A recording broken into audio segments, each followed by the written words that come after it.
Hello and welcome to W2 Kitchen, where today we're making Maki Sushi. I'm going to focus mainly on hosomaki. It's the most traditional and probably the most eaten in Japan. We'll do a couple of variations using some of the ingredients that I've prepared here and one that I'll explain how to prepare for you.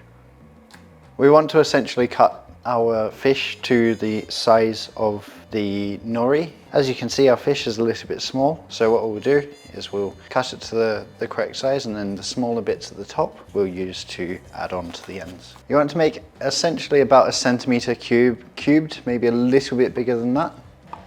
And then we'll prepare some vegetables as well. One of my favorite makis is actually very simple. So to prepare the cucumber, Japanese cucumbers and Asian cucumbers are generally quite small, and they have a lot of little like knobbly bits that you have to remove. I think that the skin is a little bit tough, so I like to just very carefully remove just a little bit. You don't have to do this. If you use a vegetable peeler, you can probably do it quite delicately by not applying quite so much pressure, and you'll be left with a similar result. But as you can see, this one, there's still some bits of skin on. The skin has quite a nice, or quite a rich flavor. It's also got a lot more nutrients, so if you're feeding children, it's quite good to leave a little bit on. We're going to remove all the seeds, and into similar sized pieces our fish. And then, because I don't like opening avocados with my knife, because single bevel knives chip too easily, if you're not living in the Western world and have never opened an avocado before, what you need to do is go into the avocado, go around, meet the point that you started, open. I'm just taking the place where the stem was off. So most people will cut their avocado before removing the skin. Really doesn't matter which way you do it. Creates a little bit less mess, so you do it that way. We get a cleaner cut if we do it like this. And I found it really weird when I saw Japanese people doing it like this the first time, actually. I think it's quite nice to cut it quite a lot thicker. That's what I've done to mine. So for our maki, firstly we're going to make the rice. So we've got our rice and our vinegar ready. For our rice, we've cooked it to accordance of my instructions, which are there. We're going to lift our lid, and then we're not going to let the water drop in to the rice.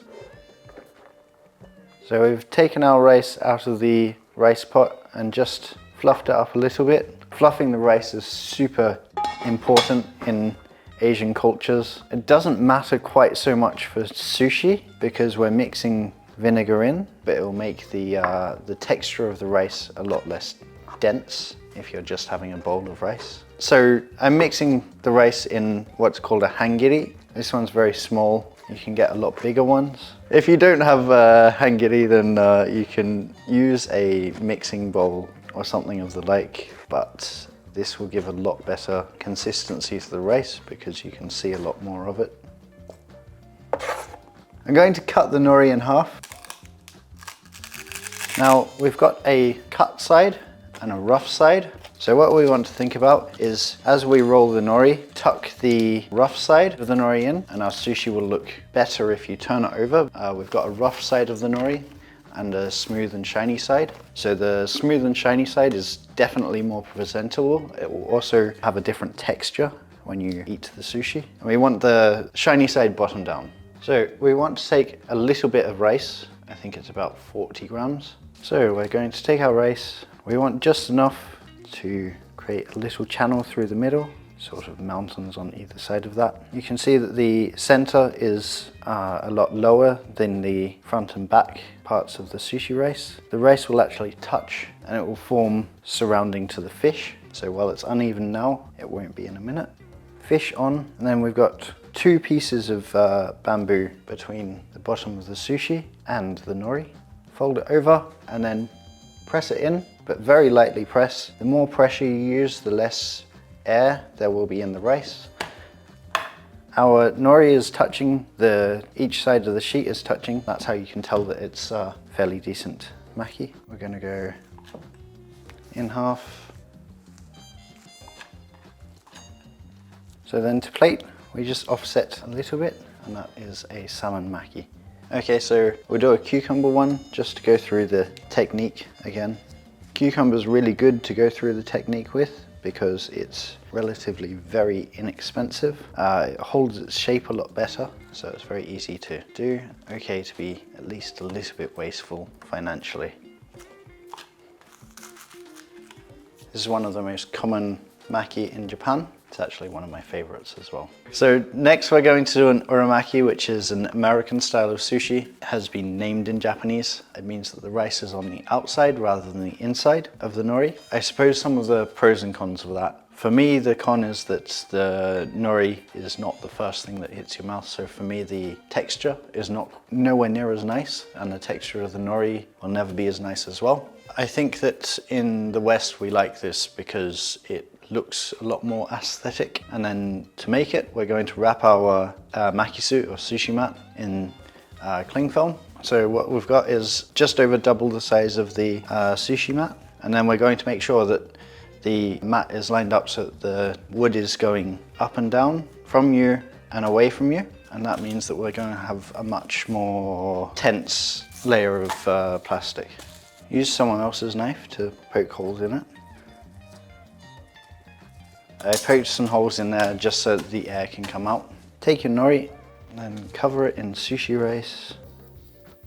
Flip the nori over. Next we're going to take our salmon and our avocado. Then we go over.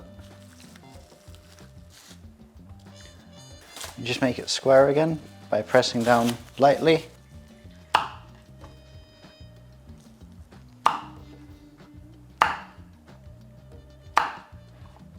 So this one we've cut into 8 pieces rather than 6. It's a lot easier to cut. And this is salmon and avocado uramaki.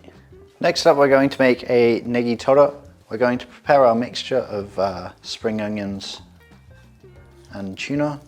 I think this is every sushi chef's favorite.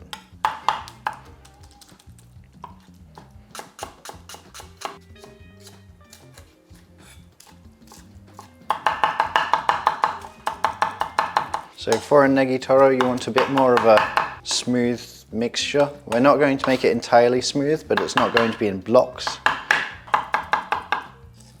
Again, first we've got our rice going on. We're going to put wasabi in this one as well.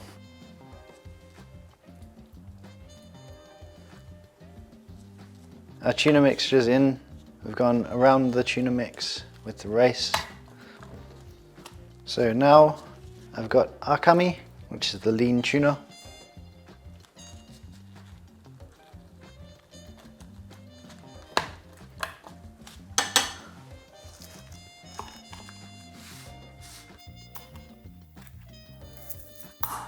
Okay, and then again to plate. If we're doing 2 on the same board, it's akami and negi toro hosomaki.